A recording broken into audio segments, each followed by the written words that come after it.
Alrighty, everybody. I hope y'all are doing well. It's been a bit since I've done one of these videos, and I still have one, or I guess this is going to be it. We're going to do one to kind of finish out the money thing, but excuse me. A lot of dirt in the air out here. First thing I want to say is that please like and subscribe and all that stuff. If you don't think about it, I forget half the time when I'm watching somebody's video, and I kind of kick myself wishing I'd gone back and made sure I hit the like anyway if I liked it. So what I want to do today is talk to you a real short brief of what we talked about, the kind of conclusions that we looked at last time. So I've made up a little definition here, but so this is the sheet that we're going to talk about. Hopefully that's recorded and it's clear enough and focused that you can see it, because that basically summarizes what I'm going to talk about. So earlier in the other video we talked about some of the definitions of the words, and we talked about the Federal Reserve's webpage. Right here it says, the question at the top was, what is lawful money and how is it different from legal tender? And we also already showed that the founders did not want us to use lawful, paper money. Now, they came straight out and said paper money, no, we're taking it out. So no matter what all these attorneys try to go do and twists and turns of words and things they try to go through, the bottom line is it was not, the intent was not to have lawful money, paper money. And so they can talk until the cows come home. It doesn't change the facts. Now it does change whether or not we have paper money in use in our country, and especially since there's really no limit on it. But I want to go over those definitions real quick, because it was a circular definition that we talked about before. But I want you to recall that the Fed in that article says that lawful money has not been defined. The term or the words lawful money. So they say, the Act did not, however, define the term, quote, lawful money, end quote. Now they act like that's a term. It's not a term. There's a concept in the legal world called terms of art. Now, terms of art are terms that are defined in a statute, or that they're in the Black's Law or the Law Dictionary in legal parlance, and they know, oh, well, this means a certain thing when you say it. But it doesn't mean what everybody thinks it does. But I'm going to bring to your attention the fact that the law says that it's redeemable in lawful money at the United States Treasury, etc., and it's not capitalized.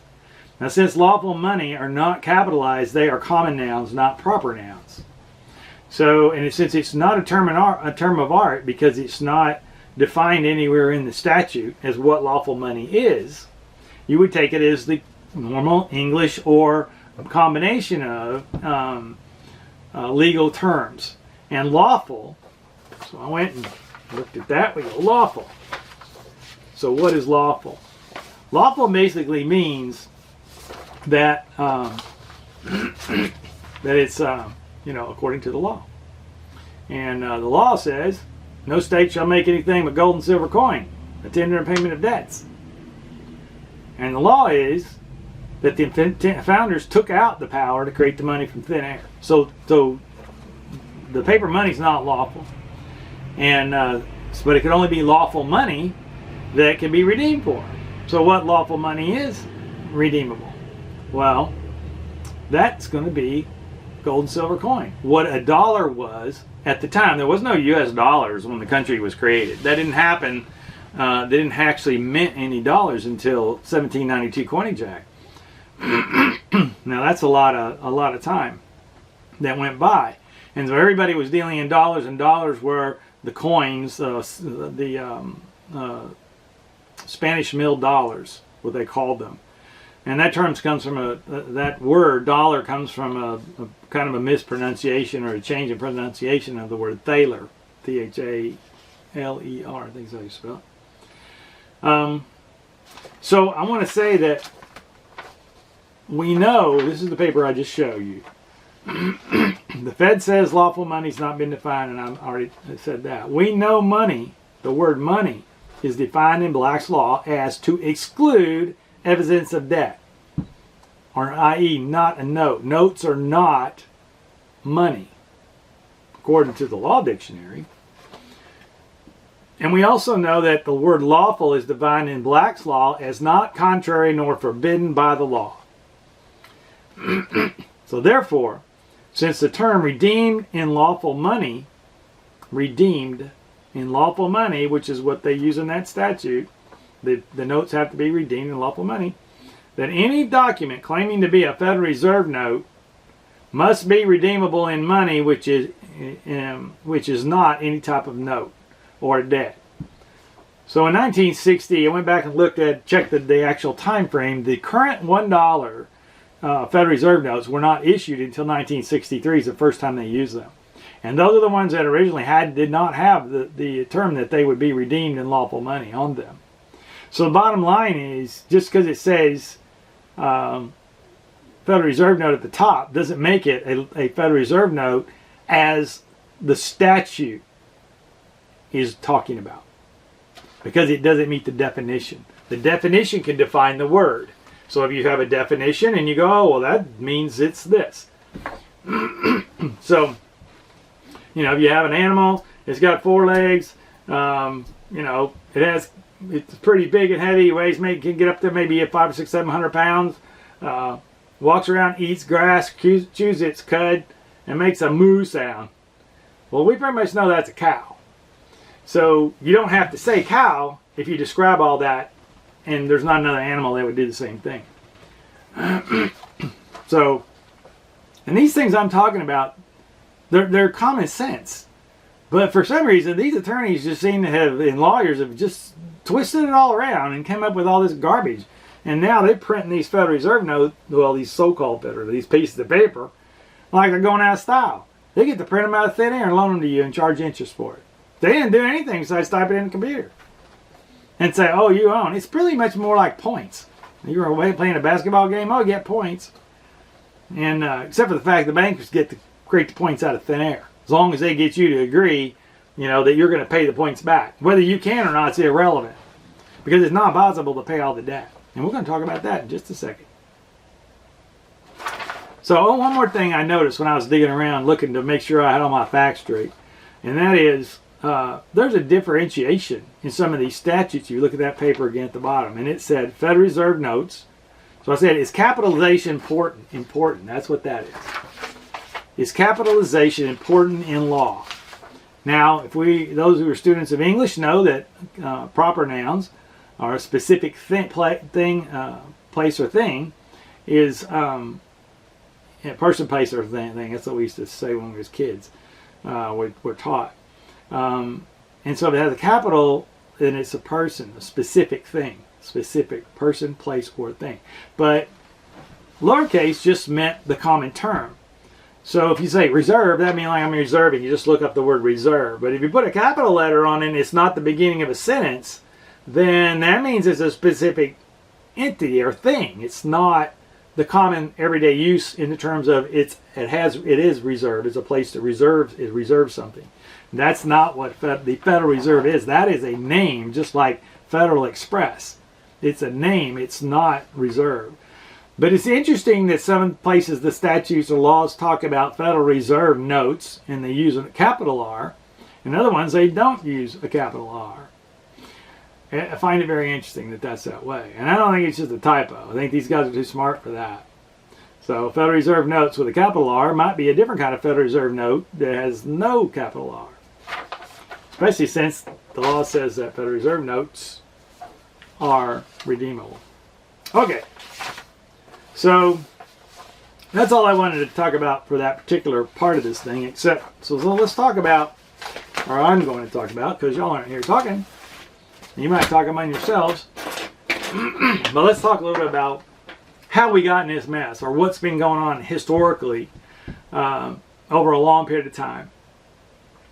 So where does paper money business come from in the first place? Because we didn't have paper always. Paper didn't always exist. So what did paper money come about from?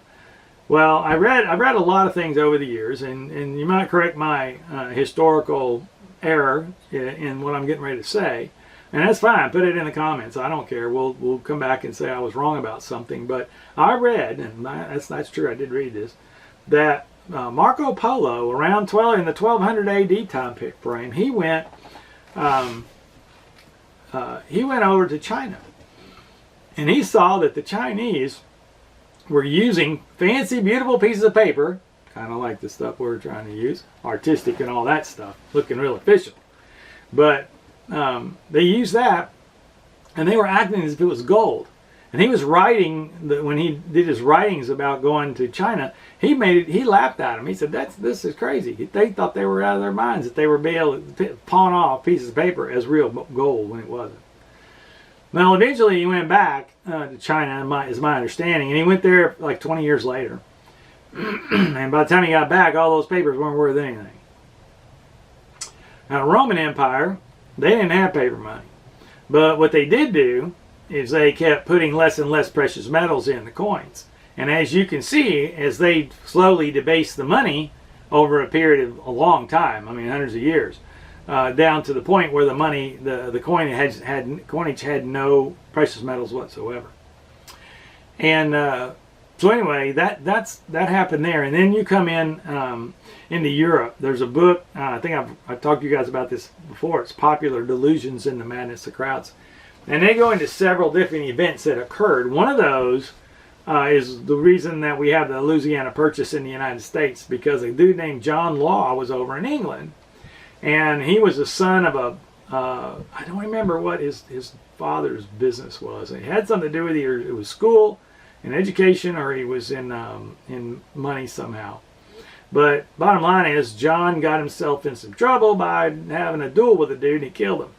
And that was illegal over in England, so he hightailed it across the channel and over to France. Well, he was very intelligent. He knew a lot about math and stuff, and he'd come up with this idea for the French because the French were getting in a real financial bind.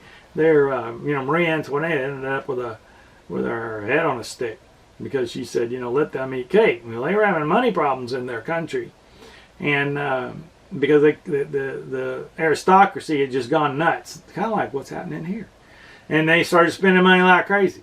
And they spent way more money than they had any ability to tax the people.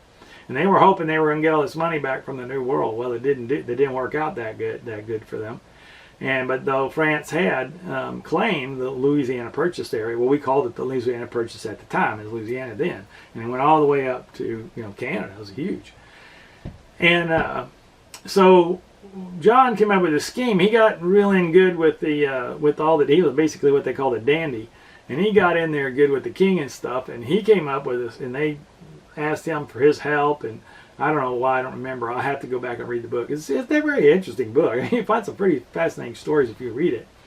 But anyway, he got and convinced the king that they could use these stock certificates, if you will, from the Louisiana Company, I think is what it was called. And so they started basing basically their money on this paper. And I'm not going to go through the whole story, but the bottom line was he created the paper money system that the Europeans started using, and they used it in France. Well, it ended up the company that promised to make good on all the notes that they had been putting in circulation, and eventually they didn't make good on it, and the whole thing collapsed.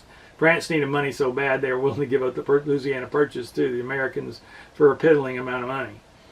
And that's how we got the Louisiana Purchase. Paper money, took it away from the French and gave it to the Americans. So then, in the United States, it all started with the Civil War. Now, we went through the different things of how it got to the point that we got it to. But I found out is in 1963, is when they started issuing those United States Federal Reserve notes. and in place of silver certificates. And you've probably seen silver certificates, and that's what they're supposed to be using, that kind of thing. Early in the cities using paper money at all. But they're trying to work around the restrictions, so they came up with new terms. Oh, we'll call it a certificate. It's the same damn thing. It has the same liability involved, but on the government's part. But the government just stole everybody's silver and left you hanging with the paper money, which was illegal. They don't have the power to delegate that they can steal from other people. But they did anyway. And like they're, well, we're not going to talk about current politics. So how does so let's talk about how does well, wait, I want to make you a note. Another thing that kind of dawned on me again, and that was that in 1964 was the last year that silver coinage. So the $1 paper money, when there were still the silver certificates in circulation and the new Federal Reserve notes came into, or so-called Federal Reserve notes, which I don't think there are Federal Reserve notes, they were back into circulation. The script that got created, and by 1963. That's when they introduced that, and then in '63 Kennedy was killed, and he had started minting $1 silver dollars to put back in circulation because he wanted to get rid of the bankers. Well, and then he ends up not in a good spot. So I'm not worrying about the bankers. It's gonna fall apart on its own. Let it do it. But so the dollar. Let me see. So 1963. They stopped minting last year, or 1964, one more year after Kennedy, because he was all about silver. So they put his face on the 50-cent piece. It's kind of like a headstone marker, I guess you will. I think it was kind of rubbing it in his nose. But in 1964, it was silver, 90% silver. And then in 1965, 66, and 67, 68, 69, those years, it was 40% silver. So the silver part in the 50-cent piece was actually 90% silver, and the core of it was copper. And then after 1969 and 1970, they went to the coins that we have today. Now, an interesting little factoid: if you go back and you find that, look into it, you'll find out that a quarter would buy a gallon of gas in 1964, a silver quarter. And in 1965, a nickel copper quarter would also buy a gallon of gas. But today, that quarter that was 1964 date on it is worth 30 times its face value. And the copper nickel quarter takes 30 of those from 65 to buy the 64 one. Interesting, huh? Now, how many dollars does it take to buy a gallon of gas now? A whole lot more quarters than it used to. You know, I guess if you got three, and it varies a lot around, but let's say it's $3 a gallon. You know, that's 12 quarters to buy a gallon. So that means that the silver quarter will buy, several gallons of gasoline, right? At 30 times face. You can find it for about 30 times face, maybe not that high, it might be 25. You can get, what is that, the math on it, I don't know to do it in my head, especially when I've got a video going, and if I stop talking to think about it, then the video is going to look weird. But anyway, y'all figure it out. You can see what's going on. Now, so let's talk about, and let's see how long we're 18 minutes and 30 seconds into this. So I'm going to make a note of that, 18:30, so that I can put it in the comments about where it starts. People want to know. So here's what happens with our money system now, and they changed how things operated, and they've changed the laws and the statutes over time. So that's why you can't just go, this is how it was done. So they did it a little at a time. They'll change this rule and then that rule and this one, so till we get to where we are. If you go watch It's a Wonderful Life, you'll see that it's different then. In the movie It's a Wonderful Life, he's got a savings and loan. And they actually put the money in the savings and loan, and then the guy takes the money and loans it to the community. Well, they don't do that anymore, but that's what we used to do. And when I was a kid, the checking accounts did not pay interest. You actually had to pay a little bit. I don't know if it was like 10 cents or something for every check that you actually wrote. Now, if you put money in savings account, then they had that money, they loaned that out to the community. Now, I don't know when they made all the exact timing of all the changes that occurred, but what happened during that time period and even up to not too long ago, they changed the rules so that now, and I don't know what statute did it, But they changed the statute. It says when you put money in the bank, you don't have that money. It's not yours anymore. That just happened to somebody here recently in a court case. You don't have money in the bank. You do not have, I don't care if you say you have money in the bank till the cows come home. You don't have any money in the bank. Your legal relationship with that bank is unsecured creditor. You're an insured under the FDIC, but the FDIC doesn't have enough money to cover all the claims. It was a financial collapse. They can only cover things when there's a short-term problem. Like, oh, this one bank had a problem. This one bank over there had a problem. But if the problem becomes systemic, where because the money is no good, then all of a sudden the Federal Reserve, the FDIC is going to have a real problem trying to cover it. And even when they do cover it, it may take a while for you to get it. Now, right now, they're jumping all over the place to make sure that it's all good. Like they had that Silicon Valley SVB a few years ago, about 3 years ago, I guess it was. And they went bust, and they closed the bank, and people were out of town. They couldn't get home at first. But then they came out and made them 100%. They didn't carry just a 250,000 or 200, whatever the amount is right now. I think it's 250,000. They didn't just cover that. They covered everybody's everything. All good now. Because it was a confidence thing. If they only did what they were supposed to do, they'd have kept a lot of people that lost a lot of money, and they would have been real nervous. The depositors, they'd catch on to what's going on. So anyway, you don't own your money. You don't own any money. You loaned it to the bank, and you're now an unsecured creditor. And I want to make sure you understand that this terminology, unsecured creditor. What does that mean?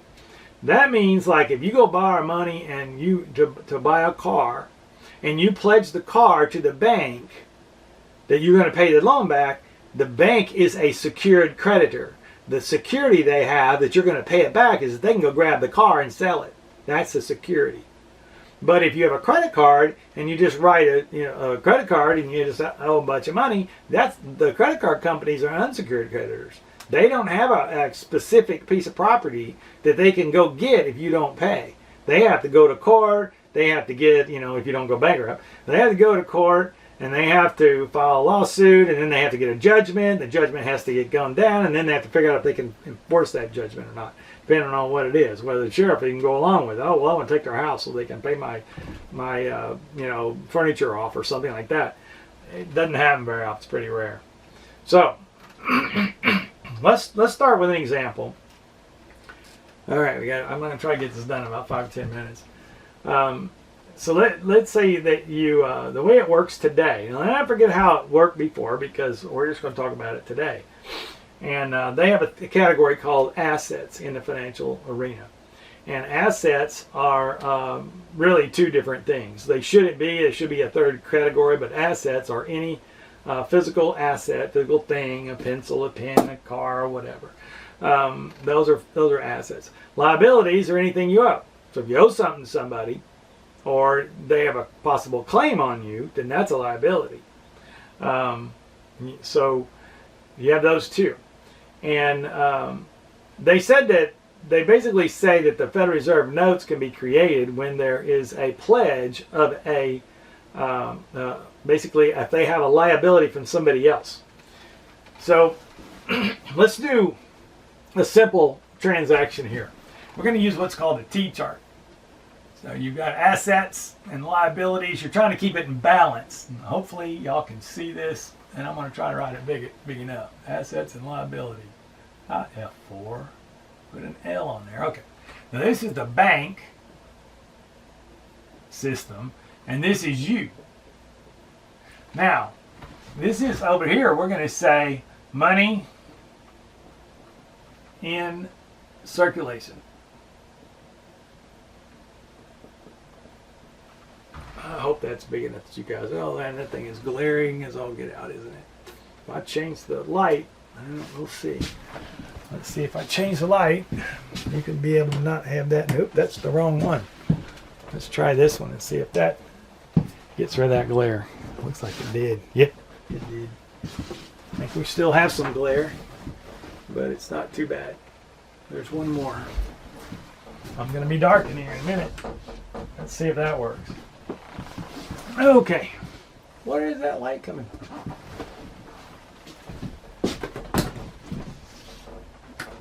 There. Is that it? Well, obviously not. All right. Okay. All right, sorry about that. Yeah, not sure if I'll cut it out or not. So, you know what? I'm going to get a little thicker pen. I think I've got another one here sitting somewhere. Yeah, here we go. Bigger writing. So, the bank does not have any money.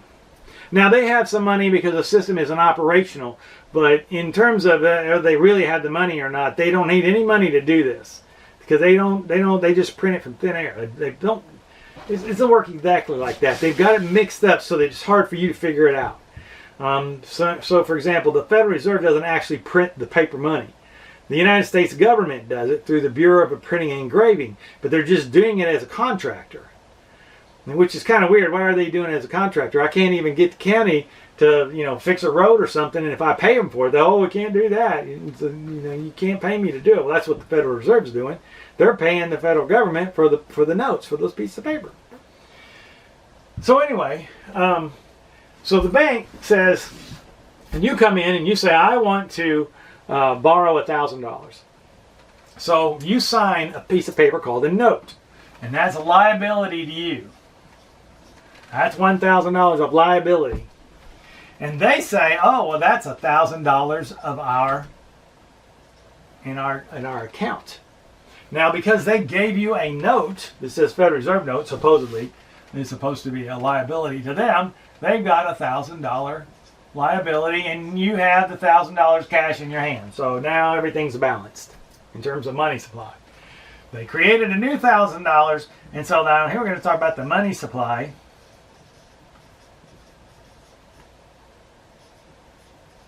The money supply. The money supply now has $1,000 of money in it. Now, so the money supply is $1,000. It didn't have it. Where's that cash sitting? It's right here. Now that's where the money is, and you got it. Now you spend it, is what you do. But let's not go into spending it.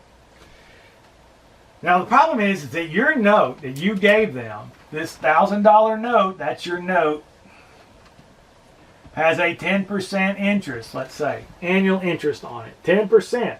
You got to pay this guy 10% a year on the money that you, on the note, and he has this over here, he gets a plus 10%. Is what he's going to end up getting, plus 10% when the year goes by, because 1 year, let's do it for that way. So here's the deal. If nothing else happens, and we don't spend the money, and nobody else borrows money from the bank, it just sits there, what's going to happen is at the end of the year, you owe 10% more.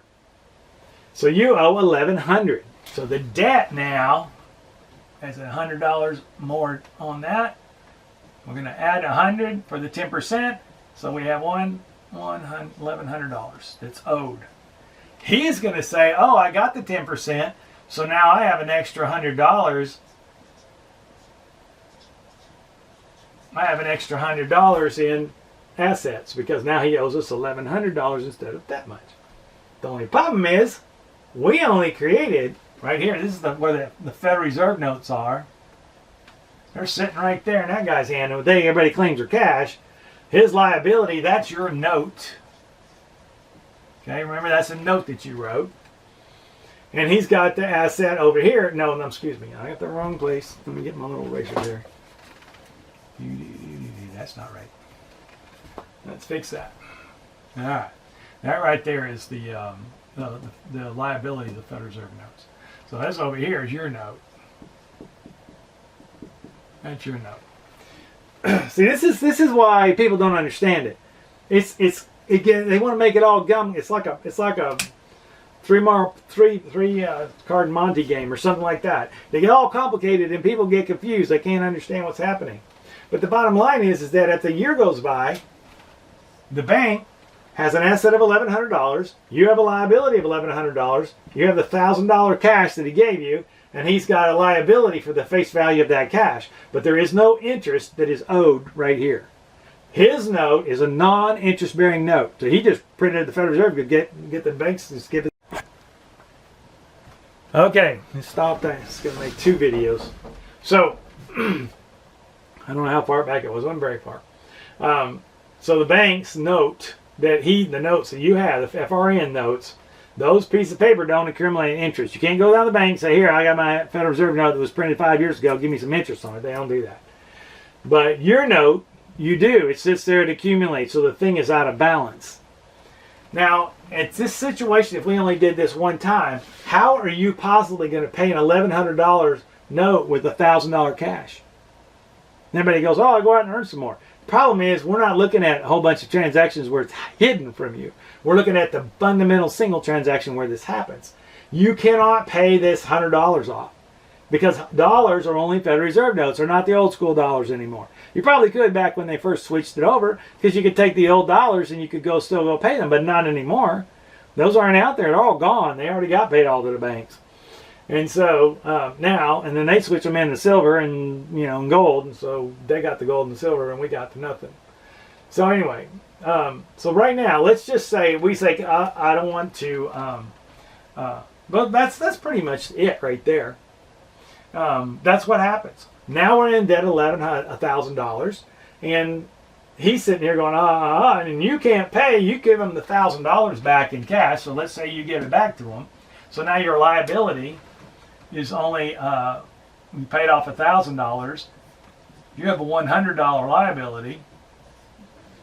He doesn't have the notes anymore. Those things are no longer in circulation because they gave them back to the banker. You gave them back to the banker, so the banker doesn't have the liability anymore.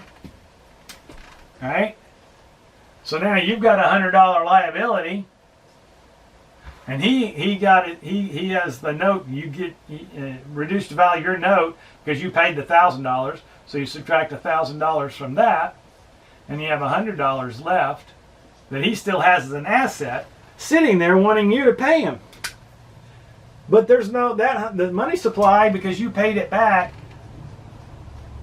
just went to zero. It's not mathematically possible for you to pay that interest. Not going to ever happen. And this shit's been going, this stuff has been going on since 1913. And this debt is continuing to grow. And that's why it doesn't matter what president's in office. It doesn't matter which president. Everybody keeps on increasing the debt because they can't pay it off. It's not mathematically possible because this is what's called a P scheme. A dude named, I'll tell you about this man. His name starts with a P. Maybe the algorithms won't catch up with us. But anyway, this is a P scheme, and it can't be fixed because there's no way to get that extra dollar to pay this off. You can't pay the banker his money. Now, but you don't see this because while your note is in existence over the next year, the bank goes over and he does the same thing with another guy, but a time period is different.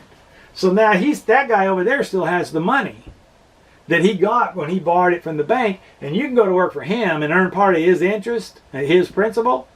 So he'll spend part of it. You didn't spend it. You just gave it back to the bank. He can spend some of it and give it to you. You can take the 100 and give it to the bank. The bank now has 100. This is no longer an IOU from you because that wiped it out. So if he's over here, the same thing happens over here. He's got $1,000 FRN.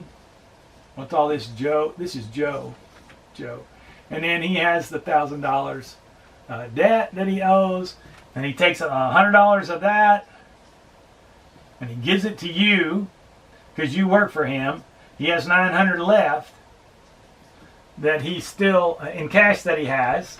He still has a $1,000 liability to the bank, and then you take the $100 and give it to the bank. Now the bank's got the $100 money and you don't have any money, and he now owes the bank and the money supply. Okay, so the money supply went back to $100 or $1,000. Because he just borrowed another $1,000. That increased the money supply $1,000. Problem is, the money supply is only $1,000. He's going to owe $1,000, and a year goes by. So now he has another $100 that he owes. So $1,100.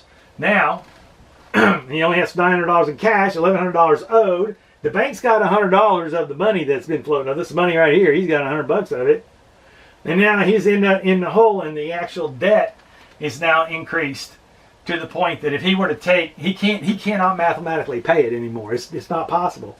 It doesn't matter if he takes his $900 and he gives it to a banker and pays off that $1,000. And we didn't do the further transaction here, so he got another $1,000 from that guy, and then he gets another $100 in interest. Now he has on $1,200 worth of cash. Well, he still owes him the $1,000. If he could possibly pay it, then he wouldn't. But let's just say he took the $900 and he paid it to the banker. $900. Now the banker has got the $100 of interest, the $100 the guy paid you, which is $200 plus $1,000. So he's got a liability, a situation where the bank. I'm getting mixed up. See, that's how crazy this whole thing is. But the bottom line is that Mr. Joe over there is now $200 to the negative according to what the money supply exists. He only has $900 and he owes $1,100. Okay? So if he only has $900 and he owes $1,100, he's $200 short. But he can't get the money unless the bank does the same thing with another guy. And we just keep doing this. More and more people keep getting involved. They've been getting involved all these years. And this debt, this out of balance situation is growing and growing and growing and growing and growing. And I don't know when they're going to wake up and say it's not going to work anymore. But every time there's a so-called crisis, the banks come into the government and they go, oh, well, we need to borrow more money. We got to have cars for clunkers. We got to do anything. It doesn't matter. Borrow more money. They got to borrow more money. And I think Trump's been a great president. I mean, I think he was a great president. I think Kamala Harris doesn't have a clue. But nevertheless, it didn't matter. Trump was able to do a certain thing. He was able to make it go more in America's favor, especially because he started doing some things that were overseas. And we can talk about that too if you want to talk about it and really think about what's going on. Because Trump just changed about who's holding the bag is all it is. It's like playing, musical chairs and who's still sitting, or hot potato. That's probably a better one. Who's holding the hot potato? He just moved it around, so it's not the United States so much anymore. And but it still eventually is going to blow itself to bits because they never actually could. Unless now they could do something is once they get some more balance in it, they could wean us off of this debt system by introducing this is what Kennedy was doing. He was introducing United States notes, so they would just print up the United States notes. And they would put them in the economy that Joe could get his hands on, 200 of them. And he could pay the banker out, and the banker's money could go zero. And the banker could still keep his $300, the $200. When you net it all out, it comes out where the banker gets $200. And he could still have the $200, and bankers could get paid off. Everybody Joe could pay off his debt, and we could all be balanced. But that was what they were trying to do. Well, the bankers didn't want to do that because they lose their power, whoever the bankers are. A lot of people in the financial system don't even understand what I just told you, that this is actually going to happen. But most of the time I've run across bankers and I've talked to them about this sort of thing, and they hadn't thought about this. They haven't looked at it from a big picture's point of view and really look like, well, what's going to happen in the long run? So I had a guy became a friend, he's a banker, he's the president of a bank, and I'm talking about who it is. And after I told him this in a couple of years, I showed it to him and he agreed. He wasn't a banker anymore. So, this is where we sit, people. And there's one more principle involved in this, and that is there's no such thing as a debt that is not paid. And maybe if y'all want me to, I can sit down and do this whole thing step by step, real slow. But I don't live and breathe this stuff, so it's not like I'm a banker that's watching all this. My grandfather was a banker. And he started 3 banks and a savings and loan. And my mom worked for a banker. My uncle was a big liaison officer in one of these major banks. And so I've got some family history in it. But back to the statement I said, there's no such thing as a debt that is not paid. So think about that. And if you have anybody listening to this with you, not just me, if I were to loan you $100 or anything, it doesn't matter if it's $100, $100 anything, it doesn't matter what it is I loan. If I loan you this eraser, and you decide not to give it to me, you don't pay me back, So who's going to pay it? Now, there's a few people I run across too. I figure I probably run across about maybe 10 or 15% of the people I ask that question to figure it out of who's paying the debt. And maybe if y'all sit and think about it long enough, you'll, because I'm usually kind of on the spot. Whenever they get you on the spot, you never can brain just stop, brain freeze, even though you didn't drink something cold. So who pays is the person who lent the money. If I loan this to you and you don't give it back to me, I lost it. I basically paid it. Now, I'm not going to punch you down and beat you up for this eraser, and I'm not going to do that. But the bottom line is that, I might not be able to either, but the bottom line is that I will have paid it. I actually did the work to earn the money, to buy the eraser, and I paid for the eraser. And if I lost the eraser, then I basically, and you aren't going to ever pay me back, you're going to give it back to me, then I lost it. Unless I can go hold you down and get my friends and go grab it from you and I get it back. But that's what's happening with this money thing. Nobody's going to pay this. Who's going to pay it? Well, right now, whereas we were talking about they and It's a Wonderful Life, where they put the money in the savings loan and they took that money and loaned it out. They don't do that anymore. When you put the money in the bank, they just have a rule that says, oh, if they have that much deposits, they can create that much new money. So they didn't actually take it out of there. But when you put money in funds and like stock market and stuff like that, and money market mutual funds and those sort of things, that money is put in a bank somewhere, and that bank is promising to pay it back. And if the bank goes bust, they don't pay it back. Well, what happens? That's grandma's retirement money. That's a grandpa. Hey, I'm grandpa. That's my retirement money, which I don't have a retirement fund, unfortunately. But anyway, that's where we are. That's what we said as a nation. And not only that, as a nation, this shit's all worldwide. So, batten down the hatches and realize, the reason I'm even telling you guys this is not for you to run out and do anything about it, because there's not much you can do about it. Well, there's a few things you might be able to do about it, but I'm only going to talk about that kind of stuff with on a consulting basis. But I will tell you this much. When the day comes, and I don't know when it'll come, heck, it might be another 100 years. My grandfather thought it was going to fall apart a long time ago, and it didn't. And he's dead now. He's way gone. Although my dad's still alive, he's 90 years old. He's still kicking. He's doing good. He's doing good. He gets works and does things. It's amazing. But anyway, we've got to know a better way, and we got to understand the old scheme. The reason I'm telling you this is because if you don't understand what happened, we're going to repeat it. We're going to be subject to being fooled again. So how did the smart men that were in Congress and how did they not see this coming? How come the families and parents and people didn't see it? Well, they had public schools, for one thing, and they taught everybody the same damn thing. Even though the knowledge of man continues to grow and grow and grow and grow, we keep putting in all these same kids in all these same schools. They only have this much time, and they all learn the same thing. What a waste of human energy. Why does everybody have to spend all the same time taking forever to learn how to write and read and all that sort of thing? You look at the founders, and they were in their 20s. A lot of them were in their 20s. I think the average was like 30 years old, something like that. You go look it up. And we had a few old guys like Benjamin Franklin was involved. And those guys knew all kinds of stuff. They knew how to read multiple languages, learn how to read and write Latin. They knew law. I mean, we even know that Abraham Lincoln was an attorney. He was a lawyer. And he didn't go to college or go to school. He just studied on his own. And they didn't have computers. So it's pretty amazing what the human mind's capable of.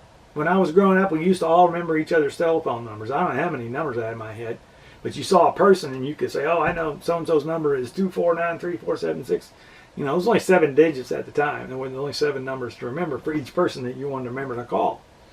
But we didn't write their numbers down. Not very often. And you saw the old movies with it. Oh, you get her number, we did do that. Now I guess you just, here, text me. Anyway, so I hope you guys have a great day. I hope you enjoyed what I had to say. Seriously, if you have any questions, put them in the comments. I've not gotten it to target and ding me yet enough I need to remember to check the email that's associated with this account. But I will. I'll try to do good and keep checking that so I can answer your questions if you want to talk about it, or if you want me to explain something further, we can do that as well. One of these days we'll have enough followers and people watching, subscribing, that they want to. We might do some, like I've said before, I want to do a salon type thing, and we could probably do it by category. And I'm going to build that out too, so that we talk about electronics and computers and networks and earth sciences, and there's spiritual stuff we could talk about, the banking system and the money and all that, of course, cryptos, how they work. I don't tell people what they ought to buy, if they even ought to buy them, but it's good to know. It's good to know about it. It's good to know about the so-called artificial intelligence, and I actually think the AI stands for artificial idiot. But that's another story altogether. It's if nothing else, it's going to make idiots out of most of us, probably. The people are not learning to do things on their own little mind. They sit back and play games and videos, and they don't study or learn anything, and they're losing their freedom because of it. Or at least we're going to go through a hell of a lot of trouble because of it. But we'll see what happens. And love you guys. Everybody is in this world is great human beings, and we're all part of God, so. We're all part of each other, and we need to get along, and I really do appreciate y'all's time, and I hope you found this very interesting, and I look forward to the next one. See ya.